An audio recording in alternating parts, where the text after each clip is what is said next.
Spearhead is Age of Sigmar's version of the combat patrols over in 40k. You get a whole bunch of models at once for an army at a discounted rate, and really they're the exact same concept. But there's two major differences between these and the combat patrol boxes. For one, these boxes are all still $145 on the web store, in burger bucks at any rate. So they're a slightly better deal than the combat patrols are at $170, even if that price is almost certainly going to be bumped up a bit in the future at some point. And for two, the amount of Spearhead boxes that suck is far lower than the amount of combat patrols that suck. Once again, Age of Sigmar is simply offering better deals than its 40k equivalents. Do some of them still absolutely blow? Yes they do. But nothing's perfect after all, everything's gotta have some weaker aspects, and Spearheads are no exception. Same criteria here as the Combat Patrol video. What kind of models do you get? How many? What's the diversity of them looking like? Is there a big centerpiece? Rules will once again be fairly minimally taken into consideration. I much prefer looking at these as collecting models compared to buying a super competitive force. Yeah, following the meta is nice, but for a friendly game I'm not going to be worried about whether having an extra unit of gobos is the most point-efficient thing you can do. After all, I am, and aim for, the lowest common denominator, not the highest tier of meta plays. But before we continue into our regularly scheduled programming, tell me, do you like being smart? Do you think learning is good? I sincerely hope the answer is yes, and if so, allow me to introduce you to Brilliant, the sponsor of this video. Brilliant is the place to go to learn about math, science, programming analysis, and countless more with thousands of lessons to choose from. There's always a topic that you could use a bit of practice in, and Brilliant provides plenty for you to look over. But it's more than just choices being offered. Brilliant is the most effective place to learn these topics too. The lessons at Brilliant are all hands-on and give you chances to play with the concepts being taught, meaning you actually use your brain and go through every step of the process. And let me tell you, as both a former teacher and student, it really is better if you can work through the topic and question yourself. If a teacher tells you something, you go, yes, okay, Mr. Teacher, I will remember that, and then almost certainly you will not remember it the moment you walk out of the classroom. If you're guided to the answer but achieve it yourself, you're going to hold on to that information a whole lot better. This also helps build excellent problem-solving skills, which are useful to have in any area of life, be it school, work, or just day-to-day activities. Memorizing is a lot less useful than the ability to work through issues without a cheat sheet, so Brilliant isn't just giving you information, it's giving you the ability to get information and skills that much more effectively. A good starter course might be scientific thinking. Science is a word that describes a massive variety of fields and careers, and if you're interested in getting into any one of them, then this could very well be the place to start that path. And just to sweeten the deal, here's an offer from me to you. Use my link in the description and pinned comment to get yourself not only 20% off your annual plan, but a 30-day free trial of Brilliant. That's https://brilliant.org/PancreasNoWork/ for both 20% off your annual plan and a 30-day free trial. Learning is something that should never stop, so sign up with Brilliant today and learn the best way possible. Now then, tier list slop. As another heads up, this will largely not be discussing the Spearhead boxes as they pertain to a game of Spearhead. This will instead be ranking the boxes based on how they are as boxes to collect a full Age of Sigmar army with, so if you've played a game of Spearhead proper and think the way I've ranked something is absolutely horrendous, I promise I'm not as stupid as you're thinking. Just mostly as stupid. Other than that, to refresh from the Combat Patrol video, I am judging less on the viability and point cost of the units in the box and more on what you get for collecting an army. Point cost can change and a broken unit can suddenly become crap and vice versa, but if you got a nice centerpiece, a character, some basic units and a few heavier hitters, then you've got a nice Spearhead in my books. As 40k has the Space Marines, so too does Age of Sigmar have the Stormcast Eternals, so that's where we'll start.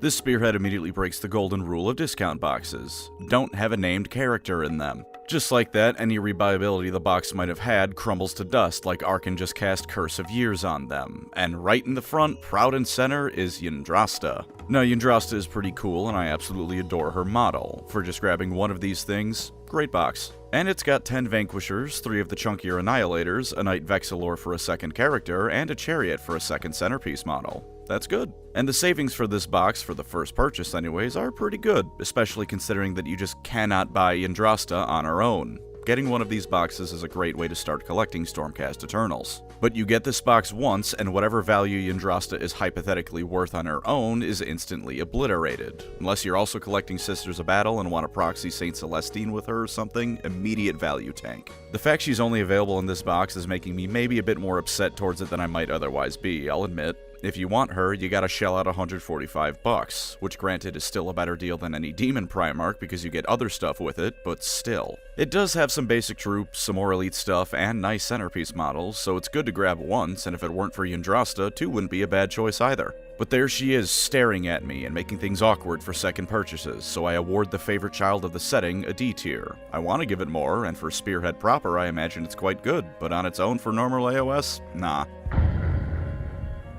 The Sylvaneth Spearhead is also pretty mid, but on the bright side it doesn't have a named character in it. You got a Branch Witch, a Tree Lord which can be built as a Spirit of Durthu or Ancient Tree Lord, 3 Kurnoth Hunters, and 5 Tree Revenants which can also be built as Spirit Revenants. Now off rip, I will admit that this box at first glance immediately puts me in a pretty critical mood, because let's just be honest with ourselves, maybe it's almost shallow in a way, but looking at a collection box and seeing only 10 models is a bit disappointing. This isn't the Imperial Knights, I was hoping I could get some army with my army. But on reflection, I've come around a bit more positively on this box. While it doesn't get you the most basic true types of dryads, it does give you a large variety of things you can build what's available into. You can make 2 varieties of Revenants, the Tree Lord can be 3 things, and the Branch Witch is a wizard, even if not a great one, and Kurnoth Hunters are some nice ranged elites. And hell, if you really want to get into the weeds, you can give your Kurnoth Hunters some melee weapons instead. Originally, I was aiming for another D tier, but you know, on reflection, I'll give it a C. Having it put together will probably leave you wondering where the army from the army box is, but the savings you're getting are good enough, and you can throw together a lot of different kits with it.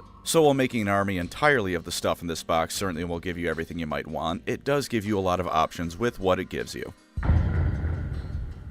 The Kharadron are coming in with 5 more models than the Sylvaneth, so it already looks that much more like a proper army, but tree prejudice aside, let's look at what you get. You get an Arcanaut Admiral for your character, an Arcanaut Frigate, because what is a Kharadron army without its skyboats, 3 Endrin Riggers, which can be built as Sky Wardens, and a 10-man Arcanaut company. This box has hit all the major checkmarks. Big centerpiece, nice character, some more elite units in the basic infantry, honest to god, pretty great. Originally, as I was writing this list, I was a bit less favorable like I was towards the Sylvaneth, wanting to give it a B. And you know, B is by no means bad, it's pretty good. B for boat, right? But on reflection, that was not giving it credit I think that it really deserves. Everything I think makes a good Spearhead is present, and there's even a little bit of versatility because of the Endrin Riggers and Sky Wardens being interchangeable in how you build them. I guess if you don't want a multitude of Zeppelins, then don't get this box repeatedly, but if you don't like those, why are you collecting this army? It'd be like someone going, I like Khorne, but I'm just not a fan of blood. That's the point. And the savings are about $90, I believe, compared to buying it individually, which is pretty nice, so I'm gonna bump it up to A tier.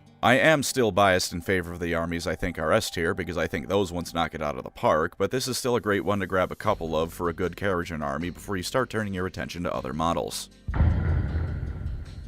Slayers are very cool. Slayers give an army of metal-bound short kings a nice bit of visual variety, a different way to play, and overall improve Fantasy's old dwarfs quite a bit in lore and tabletop. The Fyreslayers are an entire army of vertically challenged bears, and I have to admit I am significantly less interested in them. This is going to affect my opinion on the Spearhead. In this box you get a Battlesmith, 5 Hearthguard Berserkers, which can instead be Orruk Hearthguard, and 20 Volkite Berserkers. 26 naked men is what you get from this box. Now, a variety of units and unit types is, like I said, something I desire in a discount box like this, and the Fyreslayers, by virtue of their army not having a variety of units to put in this box, are failing at that. This army is all about melee, baby. The problem then comes that even though technically, yes, you have more elite units, they're more elite versions of the same unit that everything you already own is. But you know what could have saved this box from being totally bad? Putting a Magmadroth in it. Because I imagine that there are people who play Fyreslayers that are content enough with the dwarfs, but really like the big dinosaur lava thing.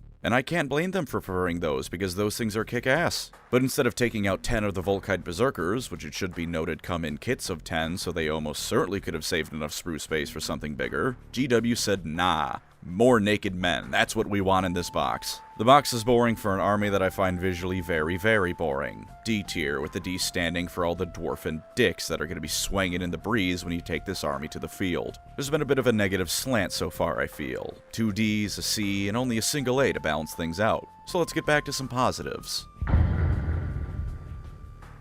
The Seraphon Spearhead. Now that's how you build a Spearhead. This kit comes with between 14 and 15 models, depending on how you build it. You of course have 10 Saurus Warriors, as well as 3 Kroxigors, but after that, whether you have 1 or 2 more depends on what you go with. If you build a Saurus Old Blood or Scar Veteran on a Carnosaur, you get 14 models. If you build a Skink Oracle on a Troglodon, you get that plus a Saurus Old Blood on foot. So more models does mean sacrificing the all-beef army, but you do get a wizard on a monster in exchange. I love this box. You get your elite units, you get your standard infantry, you get a character, and you get a nice centerpiece. And while you do lose out on your Saurus on a dinosaur if you go for the Skink Rider option, you make up for it by getting a wizard and a proper foot character out of the deal. The discount isn't phenomenal, but you are still saving about $70, which is fine, and overall, I got nothing to complain about. Honestly, I really like that you can get a skink out of it too. It gives you a small little taste of the less beefy side of the Lizardmen in Age of Sigmar. While a second skink Spearhead would be greatly appreciated, I'm gonna go A tier for the Seraphon Spearhead. The only reason is the same reason I gave the Kharadron only in an A tier. There's better coming. If you like dinosaurs and the heavier side of the Lizardmen in particular, you won't be disappointed in the slightest. The normal folk of the mortal realms, people just like you and me being asked to fight against the terrors of a fantasy setting. With faith, steel, and gunpowder, these people drive back the darkness as best they can. So how's their collection box? How is it for getting someone into the army? It's fantastic. You get a free Guild Cavalier Marshal, an Ironweld Great Cannon, 5 free Guild Cavaliers, and 10 free Guild Steel Helms. Damn near perfect. For your normal human dude against horrors, you get your 10 standard infantry. For your character, you get a marshal leading his men. For your heavier stuff, you get some cavalry, and for the centerpiece, you get a big old cannon. For my opinion of looking at it, it gives you everything you could possibly want. You got your leader character for, leader things, buffs and whatnot. Cavalry in particular in his case, so that's some good synergy. The gun gives you some ranged firepower to lay into the enemy with. The cavalry can let you get clever with some flanks or deterrence, and the infantry have the job of dying in front of the gun so it can keep shooting. I mean, what is that if not the perfect introduction to the army? Well, I'm not entirely sure on the cutoff point for getting this box. It's an easy 2 repeat buys at least. Obviously, it isn't everything in the army, right? The Cities of Sigmar range is large enough that there's no single deal box that'll give you everything. Especially if you're interested in the old Dark Elf models, those certainly aren't going to be found in this box. As it stands though, it gives you a phenomenal look at the army and you can get at least 2 without it losing value. And you're saving just under $100 getting it, so it's a phenomenal deal on its own as well. S tier for Sigmar, for it's in his name this box will bring you to glory. Or dying in Sigmar's name, but is that not also glorious? The Idoneth coming up next are, spoiler alert, another bangin' box, although not one that's grabbed my heart quite as much as the Cities of Sigmar. You get 10 Namarti Thralls, 3 Akhelian Morsar Guard, which can instead be Ishlayan Guard, an Akhelian Alapex, and an Isharan Soul Scryer. Already we have our standard chaff basic goobers, some elite units which are also cavalry as a nice bonus, your centerpiece, and your character. In this case, the character is also a wizard, which is always nice to see. The savings aren't particularly great at only $65, but there is an amount of versatility with the Gaius on Eel's ability to be constructed as 2 kits, and you can certainly get a couple of these boxes without losing out on value. For collecting an Idoneth army, this is a phenomenal place to start. There's only 2 big criticisms I have against it. One is that the centerpiece model isn't super standout. In terms of model silhouette, the shark doesn't look that much different from the eels, although at the very least it is bigger and there are 2 guys riding it instead of 1. The other related issue is that the Idoneth have so many amazing centerpiece models, and this is the least interesting one they have. To be completely clear, this isn't me hating on the shark. How could you hate sharks? Who doesn't like Jaws? But compare that to something like the Akhelian King and his holy moly Brutus you have 2 tails eel mount, or the 2 Eidolons of Mithlond, which are a strong contender for the most beautiful models GW has ever put out. And of course, the true glory of the Idoneth army, Big Turtle. I love Big Turtle. I know this is absolutely a sales thing. They don't want to put the best thing in the combo box so you have to buy it separately, and at the most generous option, there's not enough room in the box for the sprue. Surely they could just use a bigger box, but that's just not an option anymore after the Dark Eldar Combat Patrol. But it is still a shame because the things I like most about this army don't come with the box. It's a phenomenal box, you should absolutely get at least one of them if you want the Idoneth, but there is no Big Turtle here, so I can only give it an A tier. Coming close to the end of order, we're at the Daughters of Khaine Spearhead. You know, this box has me all over the goddamn place. I'll start with maybe the biggest criticism. You're not even saving $60, so out of every deal box there is, this is one of the worst for buying the army cheaper if you're not buying secondhand. And I don't really talk about buying secondhand much because, yeah, you can get anything cheaper secondhand. Cars are cheaper secondhand. We'll be here all day if we're listing everything cheaper secondhanded. At GW standard, this isn't a great sale. As for what's inside, there's another issue against it. You get 10 Witch Elves, which can also be Sisters of Slaughter, 5 Doomfire Warlocks, a Melusai Ironscale, and 5 Bloodstalkers, which can also be built as Blood Sisters. Problem 1 here is that there's no big centerpiece model. The Melusai Ironscale is trying her best to be the big centerpiece by being a bigger character, but she can't quite match things like a Spirit of Durthu or a Shark. As for the rest of the army, it's awkward because the Daughters of Khaine are kind of awkward. They're a very split army. There's the Mortal Elves, which in this box are represented by the Witch Elves and the Doomfire Warlocks, and the Snake Ladies, which is represented in this box by the Snake Ladies. There is a good variety of elite units and basic infantry, double so even since the Doomfire Warlocks are a ranged cavalry option in addition to infantry and monsters. It's just that the Daughters of Khaine 2-in-1 nature as an army and the lack of centerpiece are hurting it. So here's what I think is the fairest thing to do. If you want all of the Daughters of Khaine, this is an A-tier box. If you want a bunch of Snake Elf ladies and a bunch of Normal Elf ladies, great box. If you only want one or the other and don't care for the other half of the army, F-tier box. In that case, just get the kits on their own. It's going to be cheaper that way, and you can assemble them one at a time if you're one of like a dozen people that doesn't slowly collect a pile of shame instead. So aside from figuring out if you want this army before buying it, figure out what from this army you really like first. If you like all of it, solid box. If not, avoid it like the plague. To round us off, we end on elves as I always love to do. The Lumineth Realmlords. This box is certainly a box. This is undoubtedly one of the collection boxes of all time. I will stop being coy about it now and just tell you why this box gives me a stroke. This box has 10 Venari Arlen Wardens, 10 Venari Arlen Sentinels, 5 Venari Blade Lords, and a Cenari Cathalar. It's saving you a little over $75, which is nice to see, and you have your basic troops, you have your more elite stuff, and you have your character. But you don't have to dig that deep to immediately see the issue here. There's no standout model here. There's not even the slight benefit of the doubt the Daughters of Khaine get with the Snake Elf ladies and the slightly bigger character. Your elite units aren't standout elite units in terms of model design. They're cool, but they're just elves holding 2 swords that hit harder with their swords than the elf with a spear hits with his spear. You also get the Sentinel elves with their bows, which is certainly a different function, but aside from the bow, they look almost identical to the Wardens. I look at the box and I think to myself, would it have really killed them to swap out the archers or the swordsmen for a kit of the kangaroo horses? Is that too much to ask? And the thing is, this box has so much rebuyability. If you want Lumineth Realmlords, get this box. Get 2 of this box. Hell, get 50 of this box. Having more spearmen, archers, and wizards is always a good thing for the ancient Greek elves. The Blade Lords too, in spite of being the same size as the rest of the models, they are some nice elite infantry to have multiple units of. And if you think a dozen Cenari Catheters is too many to have, here's a tip. Just fucking lie to your opponent. If you put an Eldar Farseer and Warlock in front of your average Space Marine player and ask them which was which, I bet you $100 they couldn't do it, and I bet you it's the same for Age of Sigmar. The only people that know which unit is which in an elf army are the people who also play elves, and they're probably also aware that you can just tell people, no, actually this model is this, or this model is actually like 10 different unit options in one, and go along with it. But this box is just so goddamn boring. I love elves, I love the Lumineth, but this thing puts me to sleep. In spite of that, I'm giving it a B tier because you can get 3 of these things and your Lumineth core is set. It's done and done well. You can now have fun with your purchases going forward. But the B also stands for boring, or alternatively, the B stands for the bias I have towards high elves. Or as a final option to think of it as, it's B tier for bye techless, I'm going to fall asleep looking at this thing. Let's move on to chaos.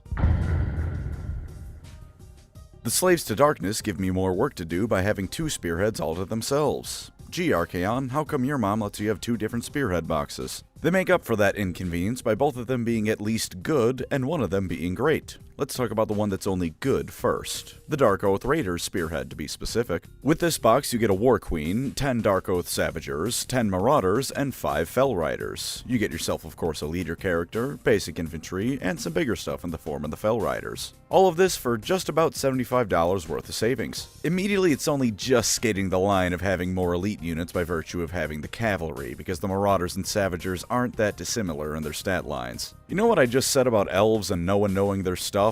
Well, right now, if you don't play Slaves to Darkness, tell me which barbarian-looking fella is a Marauder and which is a Savager. The models are all cool as hell, but pretty similar looking. And of course, there's no major centerpiece model, just a Viking lady who is very cool, but is similar to the Daughters of Khaine, trying to compensate by being slightly taller than everyone else. And quite frankly, failing at it even more than the Snake Lady was. But in all fairness, the Dark Oath Marauders aren't full-blown warriors of chaos. These are the guys that are essentially just normal followers of the Dark Gods, the Norskins to the Warriors of Chaos, well, Warriors of Chaos. All that being said, I can respect this box for what it is. The Dark Oath are the less powerful but far cheaper variation on how to play Slaves to Darkness, at least in terms of in-game point costs, and if that's what you want, this provides. So overall, I think I'm gonna say C tier. If it came with something like the Dark Oath Wilderfeed instead of either the Savagers or the Marauders, I'd be happier, but I don't think it's a strictly speaking bad box. It's average. It does the job well enough. The real heavy hitter for Slaves to Darkness, though, is of course the more standard box of theirs. You get a Chaos Lord, 10 Chaos Warriors, 5 Chaos Knights, and a Chaos Chariot, which can be built as a Gorebeast Chariot instead. Now this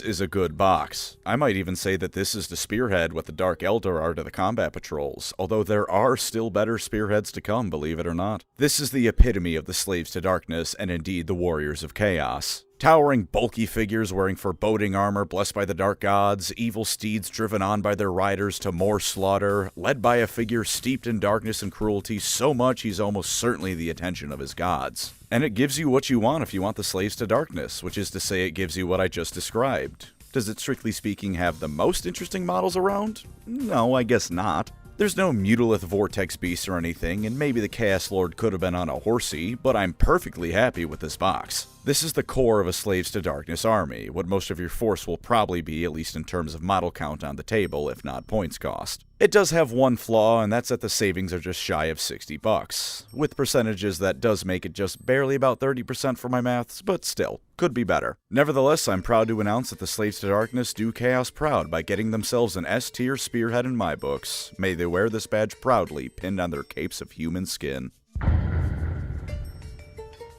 As longtime viewers may know, I am not particularly fond of Khorne. Thanks to my first game of 40k where I didn't know what I was doing and my opponent very much did, I was resoundingly defeated and have been baby mad about it to this day. However, I can respect a good deal, and Khorne, if nothing else, is offering you a good deal with his Spearhead. For your purchase, you get yourself 10 Blood Reavers, 10 Blood Warriors proper, 3 Skull Crushers, and 1 Slaughter Piece to round us off with a character. Immediate flaw, of course, is that Khorne went the route of having the character try to take place of the centerpiece model, but I will give some amount of credit by pointing out the Skull Crushers are pretty decently sized. So no large centerpiece, but it's almost like one large centerpiece as I'm split between those 3 models. Honestly, a lot better than the Daughters of Khaine, where it had to be split between 10. To jump right ahead to the ranking, I'm just going to go ahead and give this set an A tier. The discount isn't amazing, it could be better. If I'm remembering correctly, I think it's only about $50, or maybe even a bit shorter than that. But in the box comes not only a huge amount of models, but something pretty indicative of how the army will look like, and from 2 purchases of this box, you can get yourself something special like a Bloodthirster. Or hell, grab the Combat Patrol for Demons from 40k. It's just another Khorne box. It's literally listed in the Blades of Khorne section on the Age of Sigmar part of the web store. In Age of Sigmar, Khorne has a surprising amount of tricks up his sleeve to make his army not just play like Unga Bunga Caveman style, but the Spearhead gives you what you want with Khorne, that being said. Big tough dudes beating the meat off everything in close range. You can't get much better than that for selling an army. Slaanesh knows the best way to tempt you into something is to make it appealing, so the savings off-rip for her box are pretty good, around 35%. That's right, ladies and gentlemen, Slaanesh's box is 35% off. If you're wondering, by the way, why some of these have the dollar value you save, some of them have the percentage, and some have both, it's because the amount of work I put into mathing out the percentages and savings varies from army to army. When you work at 5 in the morning most of the times, your standards rise and fall at a whim. Why am I explaining myself to you? This isn't a conversation, you're just listening to me ramble on. Anyways, in this box, you get a Shard Speaker of Slaanesh, 3 Slangor Fiendbloods, 5 Slickblade Seekers, which can also be built as Blissbarb Seekers, 10 Blissbarb Archers, and a Blissbrew Homunculus. A wizard character is always nice in these boxes, and it does the basics and the elites here for you as well. This box makes me feel weird though, and no, not horny before any of you make the obvious Slaanesh joke like I did earlier. No centerpiece model once again unfortunately, but between the cavalry and the 3 monsters, I don't find that as upsetting here as with other armies. I think the main reason I find it weird is because this isn't an army I'd want to field in Age of Sigmar. It looks bad to me, but I can't tell if that's because it is bad on the tabletop or if it just looks that way because I don't care for it. The basic infantry being archers is really what's messing with me here. I'm imagining the cities of Sigmar lining up all their infantry in front of the cannon, which then proceeds to blast the Slaaneshi forces away before they can close ranks because they don't have an equivalent. I feel like it's hard to form a center line when you have all these cavalry and monsters and then 10 dudes with a bow. Something about your melee units being either cavalry or monsters that presumably won't be sticking too close to the archers just bothers me. But between all the armies I have for Age of Sigmar, that's probably just a me problem. Like the Lumineth and their box have equal parts infantry for shooting and stabbing, or over in Fantasy with the Tomb Kings, where their blistering movement speed of 5 inches means I cannot physically separate the archers from the spearmen if I tried. I don't know. For my personal taste, I would put it in C, but to try and be as honest and unbiased as I can be, I'll give it a B tier. Maybe I'm just stupid and completely wrong. I'm sorry, Hedonites fans, you'll just have to live with only having some of the best looking models in all of Warhammer. Moving on to the God of Magic, we have bird goats. More Zangors. You will never escape the Zangor horde. It will always be coming for you. But I don't hold it against Tzeentch in the Age of Sigmar. Zangors always felt more fantasy-themed than anything, and more to the point, I'm not looking for Chaos Space Marines and finding bird goats instead. With it, you get a Magister on Disc of Tzeentch, 3 Screamers, 3 Flamers, 10 Zangors, and 10 Kyric Acolytes. We're veering once again into Daughters of Khaine territory, because I don't really think the Screamers and Flamers can make up for no big centerpiece. I know a whole-ass Lord of Change would be a lot to ask for in a combo box like this, but maybe swap one of the 3 model demon units out for a Chariot or an Ogroid Thaumaturge. It'd look a bit nicer. Also, fun fact, you cannot get the Magister on disc on the web store, and looking at my local GW store, I never saw it on the shelves, so I have no idea what this thing costs. Despite not having a named character in it, we have another Yndrasta situation. So what are you saving with this box? No idea. You are saving though, so that's something. As for how this box goes into building an army, it's good for starting it if you don't know what you want, or if you got a fair amount of holes in the army you want filled in. Like if you saw a Lord of Change and immediately bought it, and then realized you still need an army to go with it. This box is great for giving you options. Kind of a shame there's no horrors in the army, but it does give you a nice variety of demons still, and once again, I don't mind the Zangors here. Hell, if you like Zangors, do what Khorne does and buy the Thousand Suns Combat Patrol for Age of Sigmar 2. The box is basically all Zangors, and you can probably find some purpose for the Marines. I give it a C tier though, because I don't look at this box and get excited for Tzeentch. It does what a Spearhead should do, it's a fine box, but I'm not feeling moist over it. My loins do not burn with passion for this kit.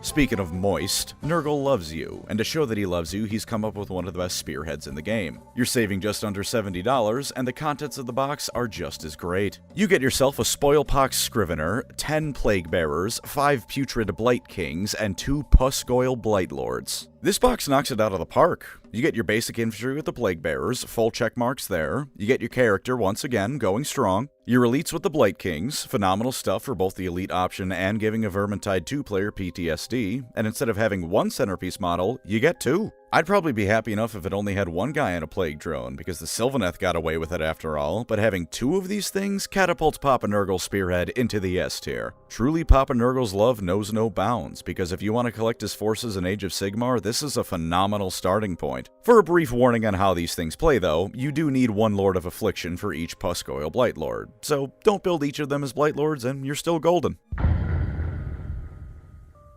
And for the stars of the Chaos Show, the Skaven. The stars in my mind anyways, but I am very biased. The savings are only a little over $60, so not amazing, but still solid. And the thing about Skaven is, if you can get them cheaper, you really should. For your money, you get yourself 20 Clan Rats, 3 Storm Fiends, a Grey Seer, and a Warp Lightning Cannon. While I'm not really talking about Spearhead the game, I imagine this would be at least a decent box on its own, between the Wizard, the Storm Fiends, and all the rats you can drown people with, let alone the artillery. As for the Age of Sigmar proper, the Skaven box comes with a few caveats that make it a bit tricky to rank. If you're collecting and building this box for a Clan Scryer army, you're golden. All around the board, it's great. Stormfiends are of course Clan Scryer at their best, the Lightning Cannon is theirs too, and you can always use more Clan Rats for a Skaven army. That's a given assumption. If you want Scryer, easy S tier box. The other Skaven clans, however, get less value out of this. Moulder can still get some, because they do buff Storm Fiends, since after all they help Scryer make them, and honestly, just count them as Rat Ogres if you want. They're basically just Rat Ogres with guns attached. Aside from that though, they don't really buff the rest of the box. Verminous 2 really only buffs the clan rats. Pestilence, meanwhile, gets almost nothing. You can build the Warp Lightning Cannon as a Plagueclaw catapult instead, and again, you can always use more clan rats, but they do not have anything else for them in this box. So overall, if you want Scryer, you're golden with an S tier. If you want Moulders or Verminous, it's an okay box, maybe a C tier, and if you want Pestilence, then I'm sorry, but you should have bought the Start Collecting box while that was still a thing. Before we move on from Chaos, fun fact. I originally started writing this script and putting together the tiers with help from my stream chat when Spearhead boxes were mostly still Vanguard boxes. And we gave the Beasts of Chaos a low A and or high B tier ranking. Remember the Beasts of Chaos? GW sure hopes you don't.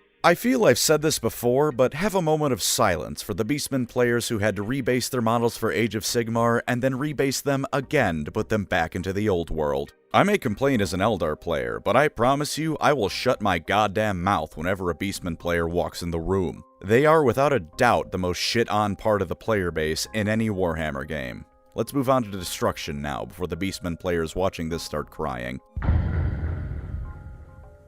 The Orcs of AOS get 2 boxes similar to the Slaves of Darkness, and we'll do the Cruel Boys first. You get yourself a Killaboss on a Great Gnashtooth, a Merc Knob with a Belcha banner, a Beast Skewer Killbow, 3 Man Skewer Bolt Boys, and 10 Gut Rippas. Those are the most fun names I've ever said on this channel. For savings, you're getting about $100 worth. Very nice. For the box's contents, the Man Skewers are probably the elites of this box, so that's nice to see. 10 Gut Rippas, basic stuff, always a pleasure to see that. Very nice centerpiece that doubles as the character, and a secondary centerpiece with the Bolt Thrower in the back there. Good stuff. And one last extra character for the Merc Knob with the Belchabana. Good stuff. If you like Cruel Boys, you get yourself a nice box of Cruel Boys. Hell yeah. S tier. The Ironjaw's Spearhead, however, is a bit more disappointing. We are firmly back in Lumineth Realmlords territory here. You get a Mega Boss leading the boys, 3 Brute Ragers, which can also be Weird Brute Rekkas, 5 Brutes, and 10 Ard Boys. You are saving about $80 here, which is nice. I'll give it the due credit it deserves. This box is good for building the core of an Ironjaw's army. Get 2 if you want. The Ironjaws are higher in point value to be sure, but I don't think 2 would be a bad purchase at all. But just like the Lumineth Realmlords, it's boring. The Ironjaws are definitely lacking more centerpiece stuff compared to the Realmlords, but they could have at least thrown in a Maw Grunta instead of yet another variation of Big Orc. I'm not asking for the kit that builds Gordrak to be included, just something a bit fancier, you know? As it stands, it gets a C tier. Lower than the Lumineth, even though I'm grading them similarly, because at least the Elves also had a ranged unit in there. This is a functional box, sure. But this and the Lumineth box are the equivalent of Emmett from the Lego movie before he gets his Lego Prophet gig going. Inoffensive, does the job, good worker, nothing interesting about him. For an army I'm not super interested in, I really love this box. About $65 a saving, so it isn't too great, but everything else is. You get yourself 20 Moonclaw Stabbers, which can alternatively be Shooters, a Loon Boss, 3 Rotgut Troggoths, or Stone Trolls for those of us who aren't copyright lawyers, and 10 Squig Hoppas, which can also be built as Boingrod Bounders. I love saying fictional nonsense words, and I'm not being sarcastic right now. This army is fun to say the names of. This is also a phenomenal start to an army, and a phenomenal rebuy for expanding it. Gloomspite Gits and Elites are words that aren't quite on speaking terms with each other, but you have your Squig Lads to complement the basic Gits, which is very nice. And instead of 1 big centerpiece, you pretty much get 3. Sure, the basic Trolls don't stand out as much as a Dankhold one, but that's made up for by the fact that most of your army is 3-foot-tall green dudes. Anything looks colossal next to them, let alone a Troll. And with the different options to build the kit into, you can keep getting this box without it diminishing in value too much, even if there will come a point where you don't need more Trolls. S tier box, easy. The Ogre Maw tribes are to Spearhead what the Dark Eldar are to Combat Patrols. More than that, quite frankly, because this isn't the gold standard to meet. The Ogre Spearhead is that one kid from high school that effortlessly gets 100% on every assignment and then says they feel like they bombed a test if it comes back as anything under a 95. I am almost bitter at this box for how good it is. And to break the rule I gave myself with the boxes earlier, this thing's point cost is absurd. You get almost 1,000 points out of it. That is insanity. The thing comes with a Tyrant, an Iron Blaster, which can also be a Gnoblar Scrap Launcher, 2 Mournfang Riders, 4 Lead Belchers, 6 Gluttons, and 4 Gnoblars. This is actually just an army. This is a 1k point army right here. You have your centerpiece, which is your cannon, you have the 2 cavalry for the elites, and while 6 Gluttons and 4 Lead Belchers might seem like an odd number of models, remember that Ogres are more elite than most. This is just phenomenal. This thing gets an S+ tier because I can't in any way say it's bad. I think it's perfect. Ogre players do tell me what issues, if any, there may be with it, because this isn't the army I'm most familiar with, but from an outsider's point of view, this is a grand slam. Are you expecting something from me here? These are the Imperial Knights of Age of Sigmar. The deal is pretty ass because I think you only save like 45 bucks, and its contents are 3 giants, and not even the cool ones from Sons of Behemoth's range. There's really no explaining here to be done. If you want 3 small giants, get this box. If you don't. That's all there is to it. The stupid thing gets a G tier for giant. The Nighthaunt have the unfortunate honor of being the worst Spearhead in Grand Alliance death to me, but that doesn't mean it's a bad box. You get yourself a Knight of Shrouds, 3 Spirit Hosts, 10 Grimghast Reapers, and 20 Chain Rafts to round us off. You save a bit over 70 bucks, and it's overall a solid box, if veering a bit into Lumineth territory again. It does unfortunately not have anything super stand out for a centerpiece, but to be as fair as possible, pretty much every Nighthaunt centerpiece is a named character. One that isn't would be great, but that's an army issue, not a Spearhead issue, and I know GW would have us all flayed alive before putting the Black Coach in a Spearhead box. That thing on its own is already $145. There's no way they're adding it to a box whose price is $145. The way it's making up for it, though, is by vomiting out over 30 models onto your lap like a dog hacking up on the carpet. You will be kept busy with this box for a while, if nothing else, and while nothing in it is too fun, 2 of these would be good. After that, get some nice characters to make the army pop. Get yourself Lady Allender, or of course, there's always Ulrich the Drowner. I love Funny Boatman. I love Tibia Mariner. Moving on up, we have ourselves the Flesheater Courts, and these fellows are coming out swinging with a banging Spearhead box. Now, the one thing I find critically wrong with this box is the savings. Not even 50 bucks, that is dog diarrhea savings. But, everything else is banging. You get yourself an Abhorrent Archregent, a Varghulf Courtier, 3 Morbheg Knights, and 10 Crypt Guard. You got yourself your basic fellows, you get yourself the elites, and the elites are big enough that I'm going to give them the benefit of the doubt and say that they're large enough to count as taking the place of the centerpiece. Maybe it's just a picture on the web store, but I think they're big enough to get the job done, and the characters are fairly chunky themselves. This box gets me excited for a potential Flesheater Courts army, and that's the best thing one of these things can do, so I'm giving this bad boy an A tier. If the savings weren't dog ass, I'd give it an S, but unfortunately, the savings are bad. Now this is beautiful. This thing is coming forward with over 80 bucks on the savings. Already pretty good, but we're not done yet. We're not done being peak. 20 Skeleton Warriors, which is 20 models of the chaff your army's gonna have a lot of. But we're not done. We've got the Vampire Lord leading it, something of course necessary in a Soulblight army. And there's more to come. Oh, is there more to come? You might be thinking, oh, but there's no centerpiece model, but I think it more than makes up for it. 3 Vargheists, some fairly large models to drop down the enemy with because they can fly, and following up that, there's 5 Blood Knights to kick ass with. Everything in here is a gorgeous model, even the Vargheists, which are an old fantasy model. Those 8 things more than makes up for the lack of a quote-unquote full centerpiece model. But for collecting the army, it's also perfect there. Everything in here I'd be willing to say you can find a use for multiple of. Especially the skeletons, man. You can always use more skeletons. This is great. This is, admittedly, my bias coming out in full force, because I love the Soulblight and the last army coming up more than any other in AOS. S tier, no problem. The mortal realms belong to the dead, and the Soulblight are the vanguard of it. And coming to the end, we have the Bone Marines. The savings are about $75. Could be a bit better, but not bad. But the box itself, this is just under the peak of the Spearhead boxes, only surpassed in my mind by the Ogres. You get yourself a Mortisan Soul Reaper, solid leadership character, a Gothizzar Harvester, a nice and chunky centerpiece model, 5 Cavalos Death Riders to ride down the enemies of Nagash with, and of course 20 Mortek Guard, the basic Bone Marines to bring forth the will of Nagash to the mortal realms. Get this box, get 2 of this box, get 20 of this box. You will buy the Ossiarch Bonereapers now. You will assemble this army. You will buy multitudes of this box. You will play the Ossiarch Bonereapers. Such is the power of Nagash. So anyways, there's my questionable Spearhead tier list. Go watch Poor Hammer for better opinions on this things. Mine are bad. Thank you as always to my wonderful channel members. You are the spearhead to my Age of Sigmar, a phenomenal part of things, making it all that much better and approachable around here. If you'd like to support the channel, feel free to subscribe or become a member. Either way, thank you for watching and take care out there.